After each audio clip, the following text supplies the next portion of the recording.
Imagine this. You're on a peaceful boat tour in Australia's Northern Territory. The river looks calm, the scenery is beautiful, and the only danger you expect to see is a few saltwater crocodiles in the distance. But then, one massive predator decides you're not just passing through, you're trapped in its hunting ground.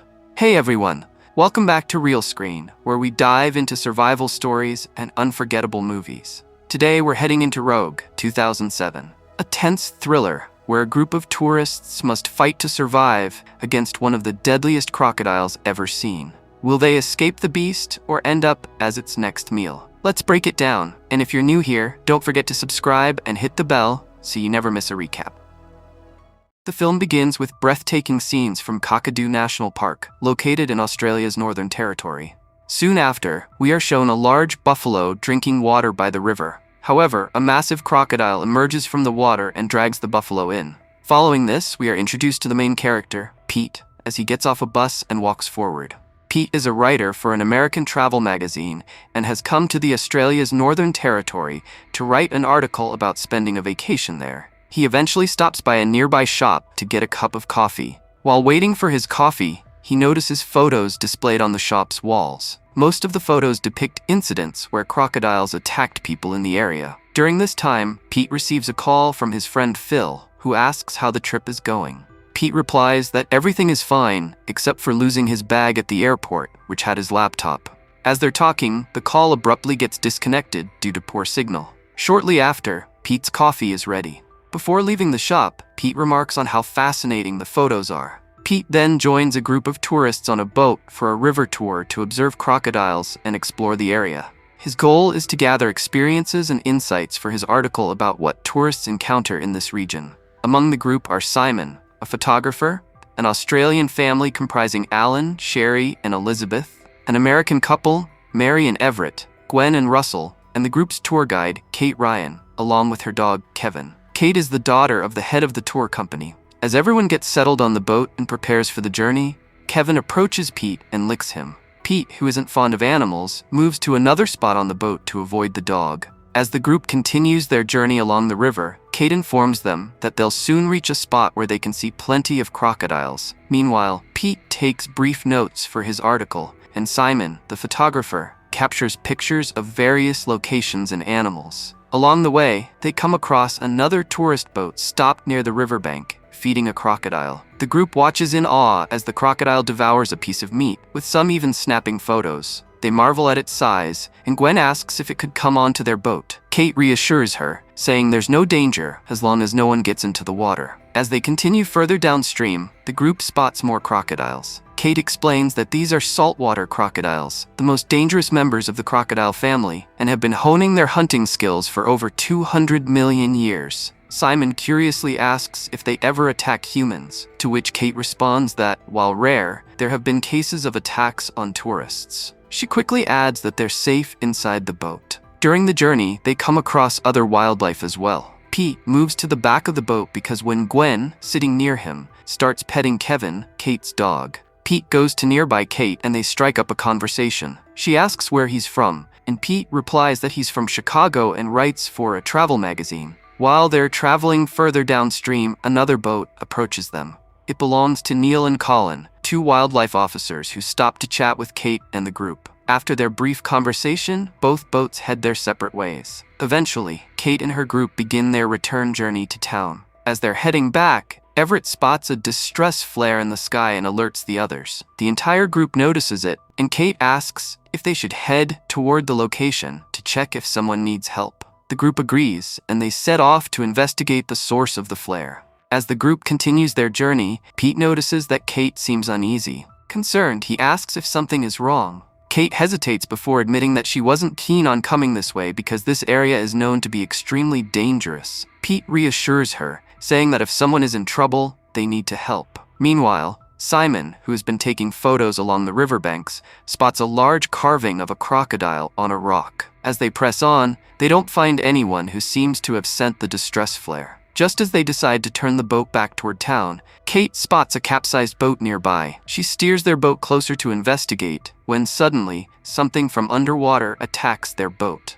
The force causes the boat to tilt, and water starts flooding in. Acting quickly, Kate directs the boat toward a small island in the middle of the river. The group hurriedly gets off the boat while Kate grabs the radio to call her father. Unfortunately, there's no signal. She hands the radio to Simon, asking him to move around the island to see if he can get a signal. Everyone is visibly shaken, and Kate tries to calm them down, saying her father will send a rescue team within a few hours. As the group gathers on the island, Russell, who has been exploring the area, returns with alarming news. He informs them that this is a tidal river, meaning the island will likely be submerged when the water level rises. He insists they should swim to the opposite bank before nightfall. However, no one agrees with his plan. Frustrated, Russell decides to swim on his own, but Everett stops him before he can get into the water. As Russell comes back to shore, Simon announces that he has found a signal on the radio. Everyone hurries over to him, but while they're distracted, Everett stays close to the water.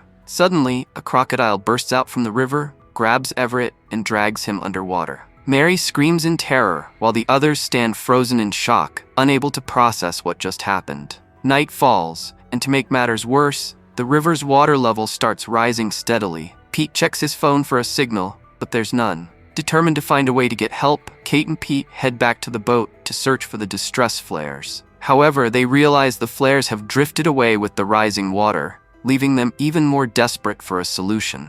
Soon after the radio Alan was holding picks up a signal, but instead of voices, music begins to play. As the group wonders about it, Neil and Colin approach in their boat from downstream. It becomes clear that they were the ones who set the radio to play music as a joke. Neil and Colin quickly dock their boat and joke with the group. But before long, Colin asks what happened to their boat. Just as Kate begins to explain, a crocodile attacks from underwater, overturning their boat. Neil managed to swim to the island safely, but Colin disappears and is nowhere to be found. With night falling, the group starts a fire using driftwood and sets up the boat's light for visibility. Meanwhile, Simon, using his camera to scan the river, spots a few beer bottles and 2 dead seabirds that have floated onto the island. Quietly, he retrieves the beer bottles, thinking they might come in handy. As Kate, Russell, and Pete discuss their next steps, Neil suggests a bold plan. He proposes tying a rope across the river to the other side. He offers to swim to the other bank, secure the rope to a tree, and create a line for everyone to use to cross safely. However, no one is keen on this idea, fearing the crocodile could attack again. Neil grows frustrated and warns them that staying on the island isn't an option either. He reminds them that the island is sinking due to the rising tide and insists that the crocodile has already marked this territory as its hunting ground. He explains that the crocodile sees them as food and is guarding them like a dog, protecting its meat. According to Neil, the crocodile will eventually take each of them, one by one, to its lair. Now is the best time to act, he says firmly. Though hesitant, the group reluctantly agrees. Kate expresses her doubts, telling Neil she doesn't think this is a good idea. Neil, however, responds firmly, "You want to get home, right? Everyone does. That's why we have no choice." The group ties their ropes together and secures one end to a tree on the island. Neil ties the other end around his waist and grabs a flashlight before carefully wading into the water. As Neil swims toward the other side, Simon uses his camera to keep a watchful eye on the far bank, scanning for any signs of danger lurking in the shadows. Eventually, Neil manages to swim across the river and quickly ties the rope to a tree on the far side. He then uses his torch to signal the group, instructing them to use the rope to cross safely. Kate sends Mary first, carefully explaining how to hold onto the rope and move across. Mary slowly makes her way, but freezes midway, hanging onto the rope and refusing to move further. Meanwhile, Alan attempts to send his daughter Sherry along the rope as well. Despite warnings from the others that the rope cannot support multiple people at once, Alan climbs onto the rope with Sherry. The two make it to where Mary is hanging, but she still doesn't move. Neil, frustrated by the delay, shouts at them to keep moving. However, as he yells, he accidentally drops his torch. As he leans down to retrieve it, the crocodile leaps Neil, grabs him, and killing him instantly. The group watches in shock as Neil disappears. Kate and Pete call out to him, but there is no response. Kate notices the crocodile emerging from the water on the far side of the river and screams at everyone on the rope to return to the island immediately. Panicked, the three on the rope, Mary, Alan, and Sherry, try to move back, but their frantic movements cause the rope to snap, and all three fall into the water. They manage to swim back to the island, but Alan, guilt-ridden, apologizes profusely for his mistake. Suddenly, the crocodile attacks again, grabbing Alan and dragging him into the water. The group watches in horror as the enormous 25-foot crocodile pulls him under, leaving no trace. Terrified and realizing the island is slowly sinking as the water level rises, the group thinks their next move. While Pete discusses options with Kate, she points out that Mary and Elizabeth are injured and in need of medical attention. She also expresses concern that rescue will arrive by morning. Pete asks if there was a first aid kit on the boat. Kate confirms there was, but it might have floated away during the chaos. Determined to help, Pete decides to search the boat to see if the first aid kit is still inside. He cautiously makes his way toward the half-sunken boat. As Pete searches the boat for the first aid kit, he comes up empty-handed. However, he does find the boat's anchor, which he decides to bring back to shore. Once ashore, Pete suggests using the anchor to set a trap for the crocodile. He explains that if they can lure the creature into the trap, they might buy enough time to swim to the other side of the river. Russell, however, argues that it's impossible to swim across while the massive crocodile is still in the water. He suggests the only viable option is to wait for rescue and leave the island on a larger boat. Pete disagrees, pointing out that the water level is rising rapidly and they must act immediately. Gwen adds that they'll need bait to lure the crocodile and that she is not sure how the anchor will float. Kate then suggests using life vests to help secure the trap and keep it afloat. At this point, Simon, who has been quietly listening to the conversation, sarcastically asks Pete if he plans to catch the crocodile as if it's some ordinary fish. Pete, growing frustrated, turns to Kate and demands to know how much time they have before the island is completely submerged. Kate estimates they have about half an hour at most. With that, Pete declares that they have no choice but to proceed with the plan, using whatever resources they have. Russell reluctantly agrees but reminds them that they still need proper bait. The group then turns to Kevin, hinting at the possibility of using him as bait. Kate, however, vehemently opposes this idea. Simon, recalling the 2 dead birds he had seen earlier, suggests they use those instead. He retrieves the birds and shows them to the group, asking if the crocodile would eat anything it comes across. Meanwhile, the water level rises to the point where it floods the spot where the group had lit their fire. As Pete and Kate prepare the trap, Russell, Gwen, and Simon scout the back of the island for the shortest distance to swim across the river. Pete and Kate tie the anchor with the dead birds as bait and use life vests to keep the trap afloat. They throw the contraption into the water, intending to lure the crocodile to it. Since someone needs to stay near the trap to ensure the crocodile is properly caught, Pete volunteers for the risky task, declaring that he'll be the last to make the swim across. As Russell asks Pete if he has ever gone fishing, Pete responds confidently, saying he has been fishing since he was 6 years old. With that, Pete stays back near the trap while the others start making their way to the other side of the island.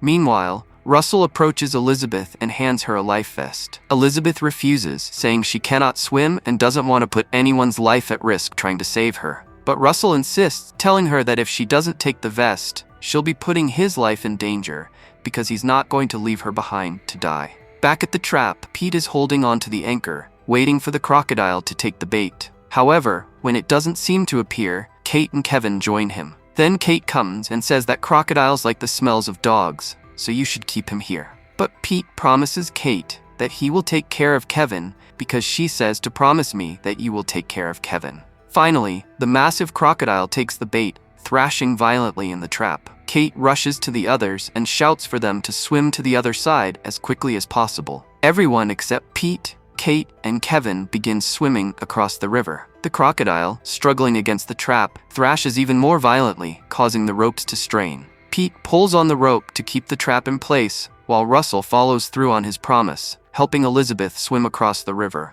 As Pete struggles to hold onto the rope, he yells to Kate, warning her that he won't be able to hold it for much longer. Kate dives into the river and begins swimming to the other side. Just as she does, Pete notices the crocodile suddenly stop thrashing. Alarmed, he quickly pulls the anchor out of the water, only to realize that the crocodile has escaped the trap. Pete shouts to Kate to swim faster, warning her that the crocodile is free. Before she can react, the crocodile surfaces near Kate, grabbing her and dragging her underwater. Pete dives in after her, but by the time he reaches the spot, both Kate and the crocodile have disappeared. Devastated, Pete and Kevin make it to the other side of the river, calling out for Kate, but there's no sign of her. Then Pete and Kevin decide to venture into the forest. As they search for Russell and the others, Kevin suddenly starts running frantically into the forest. Despite Pete following Kevin's trail, Pete is unable to locate him. Exhausted, Pete sits near a tree when he hears Kevin barking in the distance. Pete follows the sound and discovers Kevin barking from inside a cave under the roots of a large tree. Remembering his promise to Kate to protect Kevin, Pete enters the cave to find him. As Pete slides into the cave, he is startled by the sight of Neil's lifeless body floating in the water. Shaken but determined, Pete continues toward the source of Kevin's barking. He finally finds Kevin, but also notices Kate's motionless body nearby. Pete rushes to Kate, examines her, and realizes she is still alive, though severely injured from the crocodile's attack. Before Pete can do anything, Kevin bolts off into the cave, barking frantically again. Pete calls out to Kevin, but the dog doesn't stop and disappears deeper into the cave. Moments later, the barking abruptly stops, and Pete senses danger. Realizing something or someone is approaching, he quickly lifts Kate and hides her in a safe spot before hiding himself. To Pete's horror, the massive crocodile enters the cave, its sheer size and menacing presence freezing him in fear. The crocodile drags Kevin's lifeless body behind it, confirming Pete's worst fears. The creature then settles down to rest. Seizing the moment, Pete quietly emerges, carrying Kate out of the cave. However, as he glances back to check, he notices the crocodile has vanished from its resting spot. Terrified, Pete's fears are confirmed when the crocodile suddenly lunges toward them. Acting quickly, Pete grabs Kate and hides at the base of a large tree. The crocodile, relentless in its pursuit, closes in. Spotting a sturdy small log nearby, Pete gathers his courage and rushes to grab it. However, the crocodile intercepts him, snapping the branch in its jaws and hurling Pete aside with incredible force. Bruised but determined, Pete gets up and hides between two boulders. The crocodile follows, trying to snap at Pete with its powerful jaws. In the process, the beast's teeth catch Pete's right hand, severing several fingers. Screaming in pain, Pete grabs a bone fragment from the cave floor and strikes the crocodile's head, forcing it to retreat momentarily. As the crocodile withdraws, Pete hears Kate's faint cries, reminding him of his duty to protect her. He steels himself for what comes next, knowing their fight for survival isn't over. As the crocodile moves closer to Kate, Pete grabs a nearby rock and throws it at the beast, hitting it hard. While the crocodile momentarily recoils, Pete quickly picks up the broken log from earlier and braces its sharp end against Lai. Crocodile comes direction and the other end against a rock, positioning it as a makeshift spear. He's sitting his ground, ready for the crocodile's next attack. The crocodile charges at Pete with full force, attempting to lunge at him. But as it leaps, its momentum drives its own open jaws onto the sharp log. The pointed end pierces through the crocodile's throat, killing it instantly. Exhausted and battered, Pete narrowly escapes the crocodile's jaws as its massive body collapses lifelessly. A few moments later, Pete emerges from the crocodile's mouth. Gathering his strength, Pete picks up the injured Kate and continues moving through the cave, determined to find help. As he steps outside, he notices the first rays of dawn breaking through the trees. Morning has come. After some time, Pete and Kate stumble upon a rescue team that had been searching for them. To Pete's relief, the team also includes the other members of their group who had gone missing earlier. Recognizing Kate's critical condition, the rescuers quickly prepare her for evacuation. As she is loaded onto a helicopter, Kate turns to Pete and says, "Thank you for saving me." Pete watches as the helicopter takes off, carrying Kate away to safety. The scene then shifts to the cafe, where Pete had been shown at the start of the story. On the cafe's wall, next to the familiar photographs, we now see a framed newspaper article. The article describes Pete's heroic act of defeating the crocodile and saving Kate's life. As the camera pans over the article, the story concludes, leaving the audience with a sense of closure and admiration for Pete's bravery. And with that, this gripping and emotional movie comes to an end. And that's the story. If you enjoyed this recap, don't forget to hit the like button, subscribe, and ring the bell so you won't miss the next movie breakdown. Got a favorite film you want us to cover next? Drop it in the comments below. Thanks for watching, and we'll see you in the next one on Real Screen.